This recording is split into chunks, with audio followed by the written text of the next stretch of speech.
हाँ जी। तो आज अपने ब्लॉग में स्वागत है।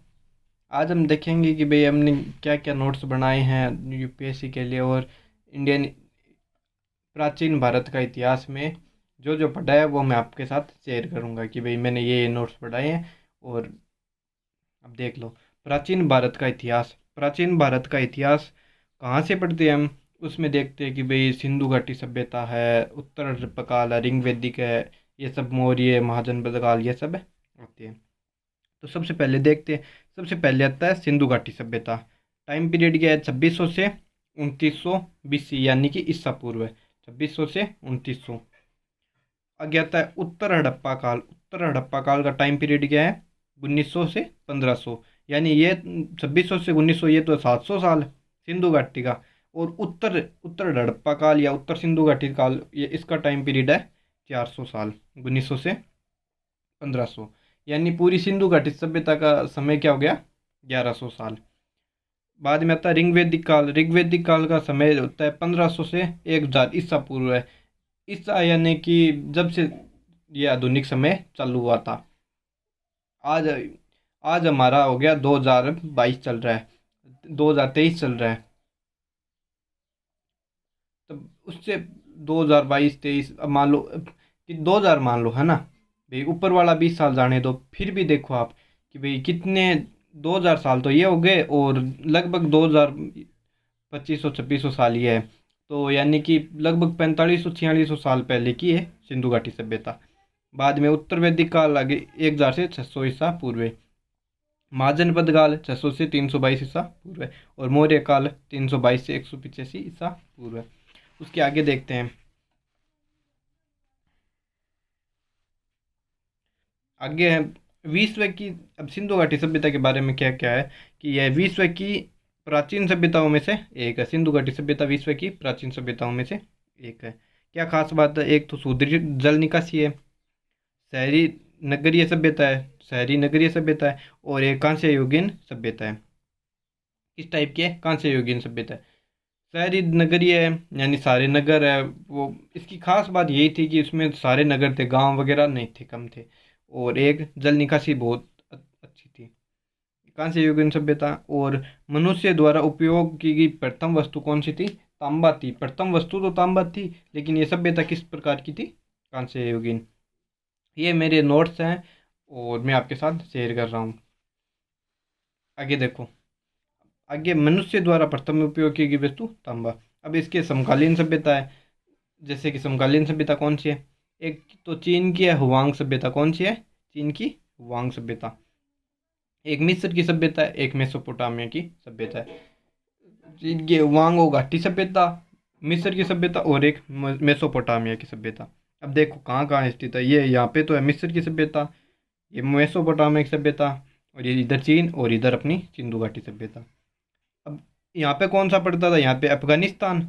और उसके बाद सीधे अफगानिस्तान आगे करते करते यहाँ पे मेसोपोटामिया का ये स्थल मार्ग है। और इधर से मिस्र सभ्यता का भी स्थल मार्ग, और जल मार्ग से भी जा सकते थे मेसोपोटामिया में, और इधर।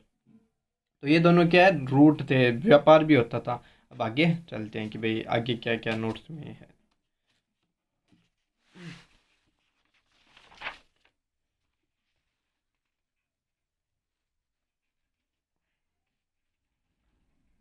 आगे है मेसोपोटामिया की सभ्यता विश्व की सबसे प्राचीन सभ्यता है। मेसोपोटामिया की सभ्यता विश्व की सबसे प्राचीन सभ्यता है। अब सिंधु घाटी सभ्यता के बारे में वैसे तो बोलते हैं कि भाई मेसोपोटामिया की प्राचीनतम है, लेकिन वैसे फैक्ट ये है कि वहाँ पे ना ही तो कोई सुदृढ़ नगर नियोजन थे, और वो सभ्यता अर्ध नगरीय और अर्ध गांव गांव की सभ्यता थी, है ना। और अपनी सभ्यता उससे 12 गुना ज़्यादा बड़ी थी। यानी सिंधु घाटी सभ्यता मेसोपोटामिया से 12 गुना ज़्यादा बड़ी थी। चलो फिर भी इसको बोलते कि ये पहले की है, तो कोई दिक्कत नहीं। आगे सिंधु घाटी सभ्यता। अच्छा, इसको हड़प्पा सभ्यता भी बोलते हैं, सभी को पता है। सबसे पहले 1826 में चार्ल्स मेसन ने इस पर प्रकाश डाला था। किसने? 1826 में चार्ल्स मेसन ने। बाद में 1853 में अलेक्जेंडर कनिंघम ने प्रथम बार इसका सर्वे किया था। कब? 1853 में अलेक्जेंडर कनिंघम ने। बाद में 1856 में बर्टन बंधु यानी कि जॉन बर्टन और विलियम बर्टन थे, उन्होंने लाहौर से कराची के मध्य रेलवे लाइन बिछाते समय हड़प्पा की ईंटों का प्रयोग किया था। कब? अब देखो 1826, मान लो 26 का साल का था बेसन, उसको बोला था मेसन, मेसन को बोला था कि भाई बेसन लेके आओ, यानी कोई व्यक्ति था मेसन, उसको बोला था कि बेसन लेके आओ। वो गिर गया तो वो एक टिल्ले पर बैठ गया, मान लो उसको कुछ मिल नहीं रहा था टिल्ले पर इधर उधर, तो उसको लगा कि यार टिल्ले में कुछ है, देखा जाए तो देखा, तो उसको लगा कि यहाँ पे तो कुछ पुराने गांव वगैरह रहे होंगे, तो यानी प्रथम पर किसने डाला था? मेसल ने। किसने? मेसन ने। कब? 1826 में। बाद में 53 में अलेक्जेंडर कनिंघम ने सर्वे किया था प्रथम बार, और बाद में 56 में बर्टन बंधु यानी जॉन बर्टन और विलियम बर्टन लाहौर से कराची के मध्य रेलवे लाइन बिछा रहे थे, अनजाने में हड़प्पा की ईंटों का उपयोग किया। बाद में 1856 अलेक्जेंडर कनिंघम ने द्वितीय बार हड़प्पा का सर्वे किया। कब? 1856 में। 1861 में अलेक्जेंडर कनिंघम ने, यानी पहले तो 53 में आया, वे सर्वे किया, बाद में 56 में जॉन बर्टन और विलियम बर्टन ने रेलवे लाइन बिछा रहे थे तो ईंटों का प्रयोग किया, तो उन्होंने बताया कि वहाँ पे ईंटें मिली है, तो वापस ये अलेक्जेंडर कनिंघम आया देखने के लिए कि भाई क्या मिला क्या नहीं मिला। बाद में वो कब आया? 56 में। और उसके 5 साल बाद यानी 61 में उसने पूरा भारतीय पुरातत्व विभाग की स्थापना कर दी। अलेक्जेंडर कनिंघम ने कब? 1861 में भारतीय पुरातत्व विभाग की स्थापना कर दी। बाद में आगे 1921 में सर जॉन मार्शल ने दयाराम साहनी को हड़प्पा के खुदाई के लिए नियुक्त किया। किसने किया? जॉन मार्शल ने। कब किया? 1921 में। किसको किया? दयाराम साहनी को हड़प्पा के लिए, हड़प्पा के लिए दयाराम साहनी 1921, दयाराम साहनी हड़प्पा के लिए 1921 में। बाद में 1922 में राखलदास बनर्जी को हड़प्पा की खुदाई के लिए नियुक्त किया। 1922 में राखलदास बनर्जी को हड़प्पा की खुदाई के लिए नियुक्त किया। फिर 1924 में सर जॉन मार्शल ने सिंधु घाटी सभ्यता की घोषणा कर दी कि भाई यहाँ पे कोई सभ्यता है और उसका नाम सिंधु घाटी सभ्यता है। कब की? 1924 में। किसने? सर जॉन मार्शल ने। इतिहासकार पिगट ने हड़प्पा और मोहनजोदड़ो को सिंधु घाटी सभ्यता की जुड़वा राजधानी बताया। किसने? इतिहासकार पिगट ने हड़प्पा और मोहनजोदड़ो को सिंधु घाटी सभ्यता की जुड़वा राजधानी बताया। अब आगे अब देखेंगे कि मेसोपोटामिया सभ्यता कहाँ है, और सिंधु घाटी सभ्यता और मेसोपोटामिया सभ्यता की तुलना कैसे करते हैं कि भाई उसमें क्या था जो इसमें नहीं है, इसमें क्या है। अब देखो, अब पहले तो इसका पता तो होना चाहिए ना कि भाई मेसोपोटामिया सभ्यता है कहाँ पे। भाई हमें बोल देते हैं कि सबसे प्राचीन सभ्यता मेसोपोटामिया, चलो मान लो हमारे तो ये किताबों में बुक्स में लिखा होता है मेसोपोटामिया, पर काहे की मेसोपोटामिया? अपनी सिंधु घाटी सभ्यता उससे 12 गुना ज़्यादा बढ़ी है सिंधु घाटी, और वहाँ पे तो केवल गांव और नगर ऐसे ही मिले हैं, यहाँ पे पूरा नगरीय स्वेद वो बस्ती मिली है सिंधु घाटी वाली। फिर भी कहाँ पे है मेसोपोटामिया?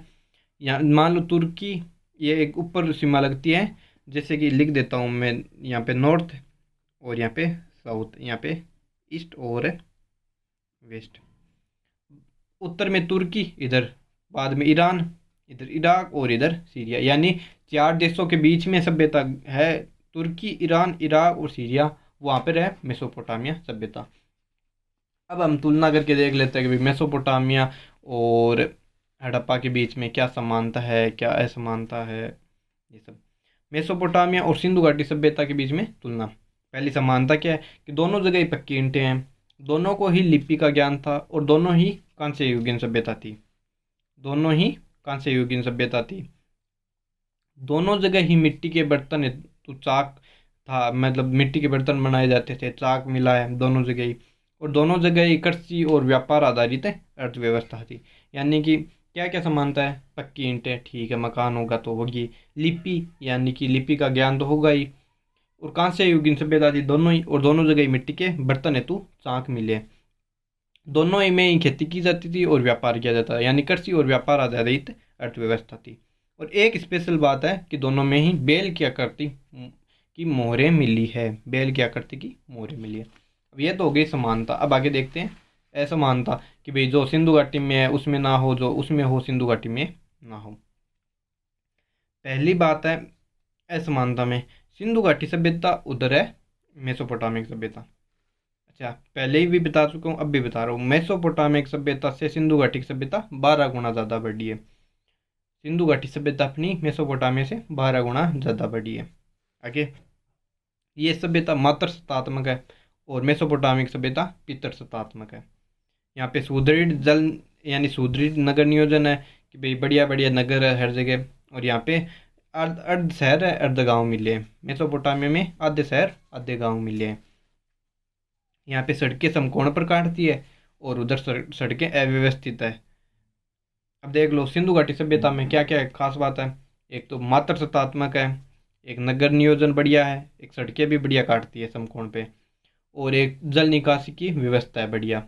यानी जल निकासी की व्यवस्था, सड़कें भी चौकोर यानी समकोण पर काटती है, नगरीय व्यवस्था है और मात्र सत्तात्मक है। इधर ऐसा नहीं मिल रहा है, न ही तो जल निकासी की व्यवस्था है, सड़कें भी अव्यवस्थित है। अच्छा, सिंधु घाटी सभ्यता में मोहरें मिली है वर्गाकार। कैसी मिली है? वर्गाकार। और इधर है बेलनाकार मोहरें मिली है।